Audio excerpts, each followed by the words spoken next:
எல்லா புகழும் இறைவனுக்கு. காதொளிரும் குண்டலமும் கைக்கு வளையாபதியும் கருணை மார்பின் மீதொளிரும் சிந்தாமணியும் மெல்லிடையில் மேகலையும் சிலம்பா இன்ப போதொளி பூந்தாழினையும் பொன்னோடி சூலாமணியும் பொழிய சூடி நீதியொளி செங்கோலாய் திருக்குறளை தாங்கு தமிழ் நீடு வாழ்க்கை என்று தமிழன்னைக்கு அணிகலன்கள் சேர்த்து பாடிய கவியோகி சுத்தானந்த பாரதி அவர்களின் வார்த்தைகளை முன்வைத்து பெருமதிப்பிற்கும் மரியாதைக்கும் உரிய சிலம்பொலி செல்லப்பன் சிலப்பதிகார அறக்கட்டளையின் தலைவர் ஐயா அவர்களுக்கும் மற்ற நிர்வாகிகளுக்கும் மேடையில் வீற்றிருக்கின்ற அறிஞர் பெருமக்களுக்கும் அறிவுசாலவைக்கும் பணிவன்பான வணக்கத்தை தெரிவித்துக் கொள்கிறேன்.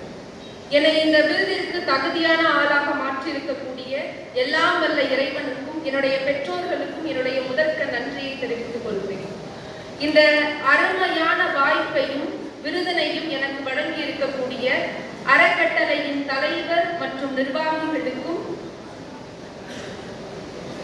என்னை இலக்கிய உலகில் வழிநடத்துகின்ற பெருமதிப்பிற்கும் பேரன்பிற்கும் உரிய தமிழமுதன் ஐயா அவர்களுக்கும் இளவரசமிழ்தன் ஐயா அவர்களுக்கும் என்னுடைய மனமார்ந்த நன்றிகளை தெரிவித்துக் கொள்கிறேன். கண்ணகி ஏன் போற்றப்படுகிறாள், புகழப்படுகிறாள், தெய்வமாக வணங்கப்படுகிறாள் என்பதற்கு நிறைய காரணங்கள் இருக்கிறது. ஆனால் ஒரு பெண் ஆயிரம் ஆண்டுகள் கழித்தும் இன்று வரை ஒரு தனி சிறப்பான இடத்தை இலக்கிய உலகில் பிடித்திருக்கிறாள் என்று சொன்னால் அதற்கு காரணம் என்ன என்று சிலம்பை வாசிக்கும் பொழுது நமக்கு தெரிகிறது. ஆசையாக கல்யாணம் பண்ணி கரம் பிடித்த கணவன் 12 வருஷம் வேறு ஏதோ ஒரு பெண்ணோட வாழ்ந்துட்டு தன் கண் முன்னாடி வந்து நிற்கிறான். கண்ணகி பார்க்கிறான். கோவலன் சொல்றான், சலம் புனர் கொள்கை சலதியோடு ஆடி குலம் தருவான் புகழ் குன்றம் தொலைந்து இளம்பாடு நாணத்தரும் என்று சொல்கிறார். யாருக்காக கண்ணகியை விட்டுட்டு போனானோ அந்த பெண்ணை சலதி என்று சொல்கிறார். வஞ்சனையும் பொய்யும் நிறைந்த ஒரு பெண்ணோடு நான் வாழ்ந்துட்டு என்னுடைய செல்வத்தை எல்லாம் தொலைச்சிட்டு உன் கண் முன்னாடி வந்து நிற்கிறேன் கண்ணகி என்று சொல்கிறார். கண்ணகி நினைச்சிட்டா அவன் கிட்ட காசு இல்லை, அதனால வந்திருக்கான். உடனே தன்னுடைய கால் சிலம்பை கலற்றி கொடுக்கிறான். கோவலன் பதைபதைத்து போகிறான். இல்ல கண்ணகி, நான் காசுக்காக வரல, நான் உன்னோடு வாழ வந்திருக்கேன். இந்த கால் சிலம்பத்தை வச்சே நம்மளுடைய வாழ்க்கையை தொடங்கலாம், நீ என்னோடு மதுரைக்கு வான்னு சொல்றான். கண்ணகி என்ன செஞ்சிருக்கும்? ஒண்ணு கோவலனை லெப்ட் ரைட்டுன்னு விட்டுருக்கணும். அப்படி இல்லையா தானே அடிச்சுக்கிட்டு என் வாழ்க்கை இப்படி ஆயிடுச்சுன்னு சொல்லி அழுது. ஆனா கண்ணகி என்ன தெரியுமா செஞ்சா? சரின்னு சொல்லி கூடவே போயிட்டான்.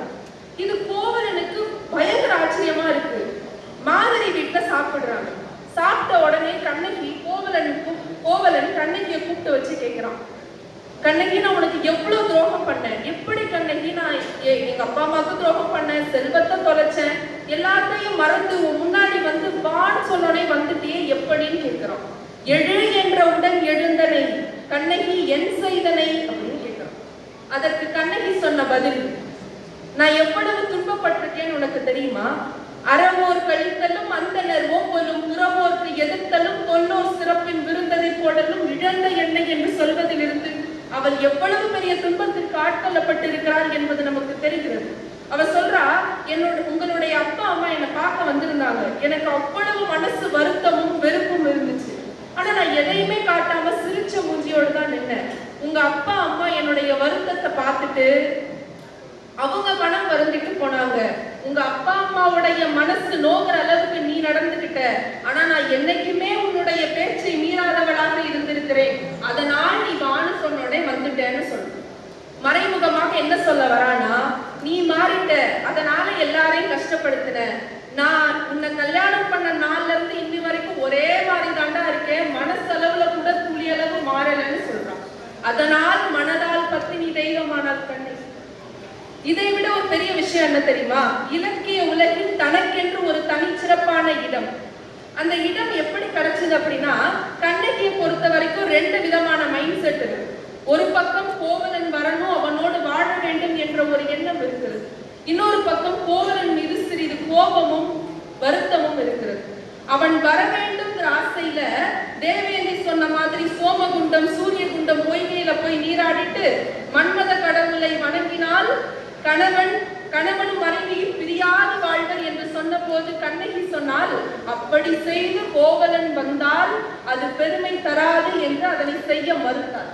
அதே போல கண்ணகி கோவலன் மேல் இருக்கக்கூடிய கோபத்திலும் வருத்தத்திலும் கணவனை பழிவாங்க வேண்டும் என்ற எண்ணத்தில் எந்த தகாத காரியங்களையும் அவள் செய்யவில்லை.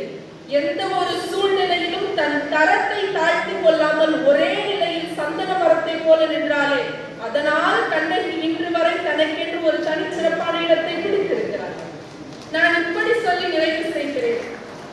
மாப்போசி ஐயா அவர்களும் சிலம்பொலி செல்லப்பன் ஐயா அவர்களை தொடர்ந்து இன்று சிலப்பதிகாரத்தை பல மேடைகளில் கர்ஜித்து வருகின்ற தமிழமுதன் ஐயா அவர்களும் அதே போன்று இவர்களுடைய பணியை நாங்களும் தொடர்ந்து செய்வோம் என்று சொல்லி வாய்ப்பளித்தமைக்கு நன்றி பாராட்டி விடைபெறுகிறேன். நன்றி, வணக்கம்.